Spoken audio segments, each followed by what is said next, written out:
எல்லாருக்கும் வணக்கம் and welcome back to my YouTube channel. This is Blomi here.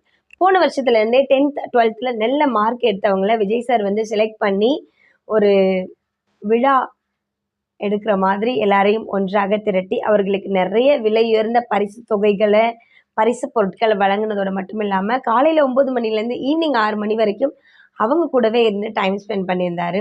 So எல்லா பிள்ளைங்களோட மனநிலையும் எப்படி இருந்திருக்கும் அப்படின்னா, ஓ மை காட், அடுத்த வருஷம் நம்ம சூப்பராக படித்தோம், நல்ல மார்க் எடுத்தோம்னா நெக்ஸ்ட் இயர் கண்டிப்பாக நம்ம வந்து தளபதி விஜய் அவங்கள பார்க்கலாம் அப்படின்னு நினச்சி பசங்களாம் வெறித்தனமாக படிக்க செஞ்சுருப்பாங்க.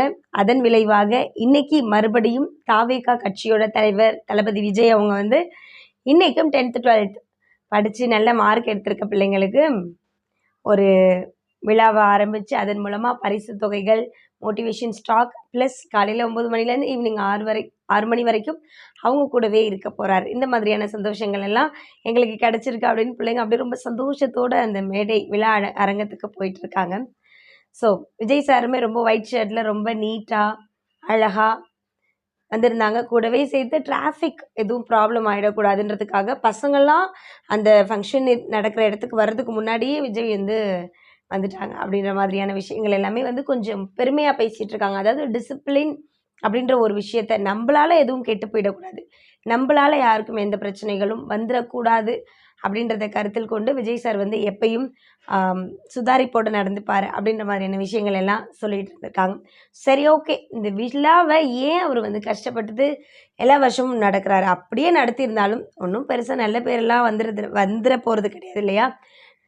நல்லதாக எடுத்துக்கிறவங்க நல்ல விதமாக பேசுவாங்க, குறை சொல்கிறவங்க குறை சொல்லிகிட்டே தான் இருப்பாங்க. அப்படி இருக்கும் பொழுது ஏன் வந்து இதை இவர் செஞ்சிட்ருக்காரு, தன்னோட சொந்த பணத்தில் இவர் ஏன் சூனியம் வச்சுக்கிறாரு அப்படின்ற மாதிரியான கேள்விகள் எல்லாம் எழத்தான் செய்யுது. கூடவே சேர்த்து அவரோட சொந்த பணத்தை, லட்சக்கணக்கான தன்னோட சொந்த பணத்தை ஏன் அவர் ஸ்டூடெண்ட்ஸ்க்காக செலவு பண்ணுறாரு அப்படின்ற மாதிரியான கேள்விகளுக்கு விஜய் மக்கள் இயக்கத்தை சேர்ந்தவங்க என்ன சொல்கிறாங்கன்னா, இந்த வருஷம் இந்த மாதிரி நல்ல மார்க் எடுத்த பிள்ளைங்களை கூப்பிட்டு மோட்டிவேட் பண்ணுறது, அவங்களுக்கு வந்து நிறைய பரிசு தொகைகளை வழங்குறது, விஜய் சாரே நேராக வந்து வாழ்த்தெல்லாம் சொன்னால் நெக்ஸ்ட் இயர் படிக்கிற பிள்ளைங்க என்ன பண்ணுவாங்க, நல்லாவும் படிக்க செய்வாங்க, ப்ளஸ் விஜய் சாரை பார்க்க போகிறோம் அப்படின்ற ஆர்வத்துக்காகவே இன்னும் நல்லா படிக்க செய்வாங்க.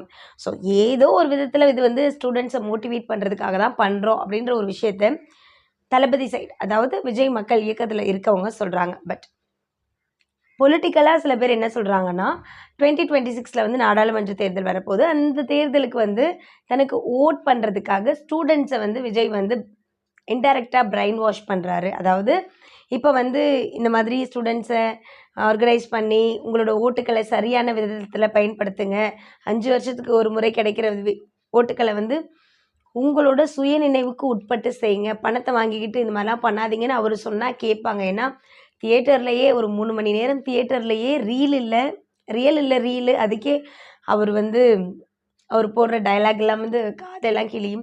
ஸோ இவர் நேராகவே வந்து சொன்னால் பசங்க வந்து கேட்பாங்க. ஸோ இன்டைரக்டாக இந்த பசங்களை எல்லாரையும் எலெக்ஷனுக்காக விஜய் சார் வந்து பயன்படுத்திக்கிறாரு அப்படின்ற மாதிரியான சில விஷயங்களையும் சொல்கிறாங்க. அப்படியே பயன்படுத்திக்கிட்டாலும் என்ன தப்பு, எல்லாருமே ஏதோ ஒரு கட்சிக்கு ஓட் பண்ண தானே போகிறோம்.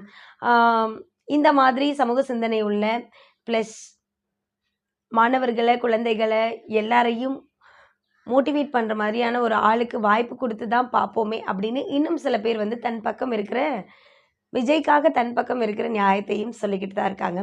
ஒயிட் ஷர்ட்டில் ரொம்ப அழகாக வந்து இறங்கிட்டாரு.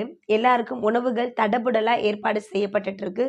குறிப்பாக மாற்றுத்திறனாளிகள் போகிறதுக்கும் வர்றதுக்கும் தடங்கல்களை ஃபேஸ் பண்ணக்கூடாதுன்றதுக்காக அவர்களுக்காக தனியாக இருக்கைகள், தனியாக செல்லும் வழிகள் அப்படின்னு சொல்லிட்டு நிறைய சிறப்பு ஏற்பாடுகள் அவர்களுக்காகவும் செய்யப்பட்டிருக்கு. முக்கியமாக விழா மேடையில் வந்து பேனாவுக்கும் மொபைல் ஃபோனுக்கும் அலவுடு கிடையவே கிடையாது. பேனா வேணும் பேனா வச்சுக்கணும், பேப்பர் வச்சுக்கணும்னு நினைக்கிறவங்க உள்ளே அலோவ் பண்ண மாட்டோம், செல்ஃபோன் வச்சுக்கணும்னு நினைக்கிறவங்களையும் உள்ளே அலோவ் பண்ண மாட்டோம் அப்படின்ற மாதிரியான சில விஷயங்களையும் சொல்லியிருக்காங்க. எது எப்படி இருந்தாலும் மாணவர்களை மோட்டிவேட் பண்ணுறதுக்காக ஒரு விழா அமைத்த ஒரு லீடர் அப்படின்னா அவங்க வந்து தாவேகா கட்சியோட தலைவர் தளபதி விஜய் அவர்களாக மட்டும்தான் இருக்க முடியும். இப்போ படிக்கிற 10th அண்ட் 12th ஸ்டூடெண்ட்ஸ் நல்லா படிச்சிங்கன்னு சொன்னால் நெக்ஸ்ட் இயர் நீங்களும் தளபதி விஜய் அவங்கள பார்க்கலாம். அவங்க கையால் விலை உயர்ந்த பொருட்களை எல்லாம் ப்ரைஸ் மணியாக வின் பண்ணலாம். ஸோ நல்லா படிங்க அப்படின்றத இன்டைரக்டாக சில விஷயங்கள் வந்து நமக்கு சொல்லிட்டு இருக்கு. ஸோ இப்போ இருக்கிற பிள்ளைங்களும் ரொம்ப ஸ்மார்ட், ஸோ நல்லா படிப்பாங்க அப்படின்றதெல்லாம் தாண்டி ஓட்டு அப்படின்ட்டு வரும்பொழுது விஜய் சார் வந்து நமக்கு ப்ரைஸ் கொடுக்குறாரு அப்படின்றதுக்காகவும் அவர் வந்து ஸ்டூடெண்ட்ஸ்க்கு முக்கியத்துவம் கொடுக்குறாரு அப்படின்றதுக்காகவும் ஓட் பண்ணாமல் நமக்கு யார் வந்தால் நல்லாயிருக்கும், யாருக்கு வாய்ப்பு கொடுத்தா நல்லாயிருக்கும், இவங்க வந்தால் நல்லா தான் இருக்கும், ஒரு டைம் வாய்ப்பு கொடுத்து தான் பார்க்கலாமே அப்படின்னு தோணும் இல்லையா? ஸோ அந்த மாதிரி ஒரு ஆளுக்கு வந்து கண்டிப்பாக ஓட் பண்ணுங்கள். ஏன்னா நம்மளோட ஓட் வந்து நமக்கே உரியது. பணம் கொடுக்குறாங்கன்ற காரணத்துக்காகவோ, நமக்கு எக்ஸ்பென்சிவான கிஃப்ட்ஸ் கொடுக்குறாங்க அப்படின்ற காரணத்துக்காகவோ நம்ம ஓட் போட்டோம் அப்படின்னு சொன்னால் அப்புறம் போராடுவோம் போராடுவோம் போராடுவோம்னு இப்படியே தன்னோட வாழ்நாட்கள் வந்து கழிஞ்சு போயிடும். Thank you and to subscribe my channel.